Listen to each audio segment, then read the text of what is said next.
Attention, cette émission est laissée à la discrétion de l'auditeur. Les propos et les opinions peuvent choquer. Oreilles sensibles s'abstenir. Richard Martineau. Un animateur pas comme les autres. Richard Martineau. Salut, bon mardi, ma gang de malades. Alors, vous avez vu Jane Fonda qui a prononcé un discours lors d'un des 25 000 galas annuels qui célèbrent les gens du showbiz parce qu'ils ont besoin de renforcement positif un peu. Ils ont besoin de régulièrement qu'on leur dise qu'on les aime, puis qu'ils sont bons, puis ce qu'ils font, c'est extraordinaire. Fait qu'il y a plein de galas. Et là, il y a eu un gala célébrant les comédiens. Et là, Jane Fonda a dit être woke, c'est bon être woke parce que ça veut dire qu'on se soucie des autres.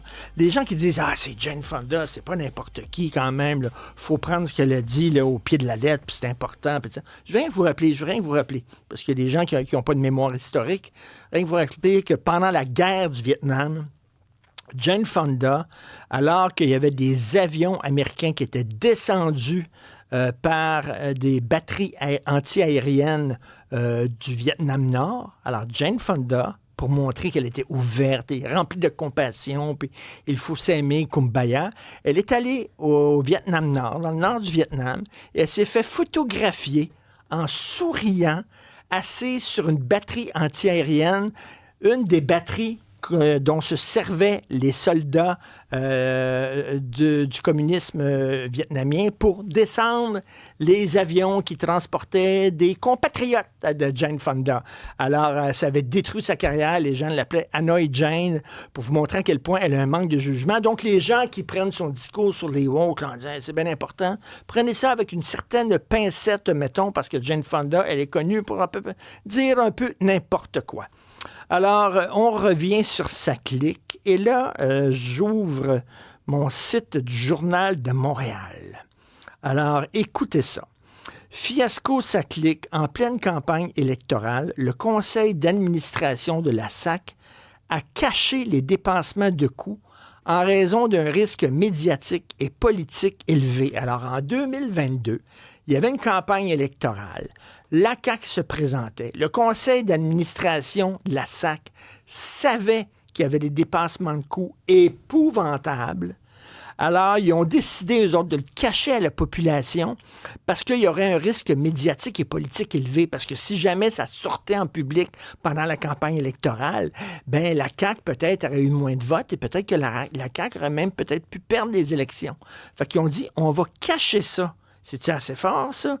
Ils ont donné leur aval, le conseil d'administration, afin que les dépassements de coûts du projet soient morcelés et puissent ainsi passer sous le radar de la population et des médias. Ça, c'est le conseil d'administration. Vous allez sur le site de la SAQ et vous avez le nom des gens qui siègent sur le conseil d'administration et vous avez la mission du conseil d'administration de la SAQ. Écoutez ça. Le conseil d'administration exerce un pouvoir décisionnel sur les orientations et actions de la SAQ afin que celle-ci s'acquitte de ses obligations et atteigne le niveau de performance attendu. Le niveau de performance attendu, un projet qui était autour de 400 millions finit par coûter 1 milliard. Est-ce que le conseil d'administration a aidé à ce que la SAQ atteigne son niveau de performance attendu? Je crois que non. Et est-ce que le conseil d'administration de la SAQ a aidé la SAQ à s'acquitter de ses obligations? Une des obligations de la SAQ, c'est pas une entreprise privée quand même, c'est faire preuve de transparence. C'est-à-dire que là, les gens du conseil d'administration ont vu les chiffres et ont décidé de le cacher. Qui est membre du conseil d'administration de la SAQ? Plein de gens. Dominique Savoie. Vous connaissez Dominique Savoie? Elle a occupé divers postes stratégiques dans la fonction publique pendant 38 ans. On le connaît, on l'a vu souvent, Mme Dominique Savoie. Monsieur Éric Ducharme. Alors lui, il a été sous-ministre associé aux politiques fiscales, aux entreprises, au développement économique et aux sociétés d'État, au ministère des Finances. Il a travaillé pour l'Agence de revenus du Québec. Tiens, Michel Bouchard. Il a travaillé, était sous-ministre au ministère de la Justice. C'est beau, ça. Sous-ministre et sous-procureur général à Québec. sous-ministre délégué au ministère de la Justice du Canada. Hein? Des gens qui travaillaient quand même pour le ministère de la Justice, puis ont dit « Hey, on va cacher ça. On va cacher ça pour pas que les gens le sachent en pleine campagne électorale pour que les gens puissent voter en toute ignorance des faits. » Il y a Mme Nancy Chawan, il y a Mme Louise Champoux-Payet. Allez voir ça. Faites SAAC, conseil d'administration. Tous les noms des gens qui ont participé à la cachette sont là. Jean-Marie Deconinck, Monsieur Deconinck, qu'on a interviewé souvent ici, le fondateur d'Opération Nez Rouge, le gars d'Éduc-Alcool, la modération bien meilleur goût. On y parlait souvent, M. Deconinck, c'est un mathématicien. Il était là-dedans, lui. Il a participé à ça, M. Deconinck. Il a dit, ben oui, on va cacher les chiffres. Stéphane Deschênes, Stéphanie Desforges. J'espère que ces gens-là, qui siègent sur le conseil d'administration, puis vous savez comment c'est, le conseil d'administration, tu sièges sur un conseil d'administration, puis après ça, il y a un autre conseil d'administration qui veut t'avoir parce que l'autre conseil d'administration t'a eu. Fait que là, tu sièges sur plusieurs conseils d'administration, puis tu réseautes entre des gens importants, puis etc. Alors, tous ces gens-là, on dit à la SAC, chut, cachez-le. Parce que sinon, ça va avoir un impact sur le résultat des élections. C'est quand même, Christy, hallucinant. Autre texte sur Saclic, et ça aussi, c'est assez hallucinant, c'est que, ben, finalement, les gens de Saclic, les propagent... Tiens, voilà, je l'ai exactement. Fiasco Saclic. Les problèmes se propagent aux autres projets informatiques de la SAAC.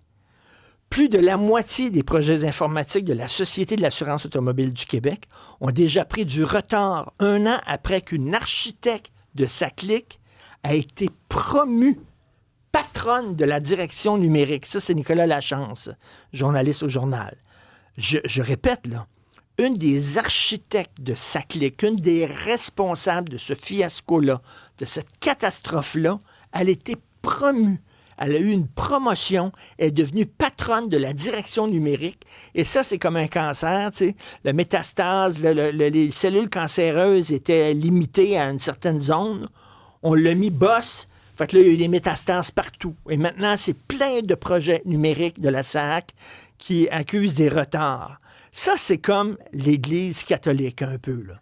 Hein, toute affaire, là, c'est pas vraiment la même chose. On parle dans l'Église catholique de prêtres pédophiles, des crimes pas mal plus graves, mais quand même, l'Église catholique savait que des prêtres jouaient avec les faufounes des enfants, le savait. Et ce qu'on faisait, c'est qu'on prenait le prêtre qui jouait avec les faufounes et on le déplaçait de paroisse. Et là, il recommençait dans une autre paroisse où on ne le connaissait pas. C'est encore mieux, parce que là, il y avait toutes sortes de rumeurs là, autour de lui dans cette paroisse-là. On va te prendre. Écoute, au lieu de te punir, on va t'aider. On va te mettre dans une autre paroisse plus loin où les gens ne connaissent pas. Puis là, tu pourras recommencer ton manège. Ben là, c'est un peu ça, là. Je parle pas de pédophilie, bien sûr, mais je parle de dépassement de coûts, puis tout ça, puis de fiasco. Mais, hey, t'es pas bonne, t'es pas bon. On va te déplacer. Tu ne perdras pas ta job. Fais-toi-en pas. On va prendre ta boîte sur l'organigramme, puis on va juste déplacer ta boîte, là. Puis tu vas continuer à gérer plein d'autres projets parce qu'on t'aime. Tu es tellement incompétent. Tu nous as fait perdre tellement d'argent. Tu as menti à la population qu'on veut que tu recommences ce manège-là avec d'autres projets tellement tu as fait une Christie de bonne job. Ça, c'est le Québec, ça. Quand on dit, là, c'est imputable, c'est que non seulement personne n'est responsable, mais on récompense les gens qui sont... Moi, je trouve ça hallucinant. Et là, on dit, il faut qu'il y ait une commission d'enquête. On va parler tantôt avec Alex dans 1 minute. Mais comme me dit Maximile, qui est journaliste recherchiste ici à l'émission, Maximile me dit, c'est parce que le rapport de la vérificatrice générale, c'est pas comme un genre d'enquête. C'est pas déjà une enquête, mais là, non, tu sais, il va y avoir une commission d'enquête avec un rapport qui va être analysé, puis là, ça va parler, ça va jaser, il va y avoir des réunions, des commissions, des colloques, etc. Y a-tu des gens au bout de ça qui vont perdre leur job? Non. Je rappelle que l'ancien directeur de la SAC, celui qui chapeautait, celui qui était là quand tout a foiré, ce gars-là, maintenant, et c'est lui qui défend les droits des consommateurs. OK? C'est lui qui est là maintenant, à l'Office de protection des consommateurs. On l'a placé là pour s'assurer que les consommateurs en aient pour leur argent puis se fassent pas fourrer. Il était là quand ils ont fourré le public à coups de millions de dollars. Est-ce qu'il a perdu sa job? Pantoute. Bienvenue au Québec.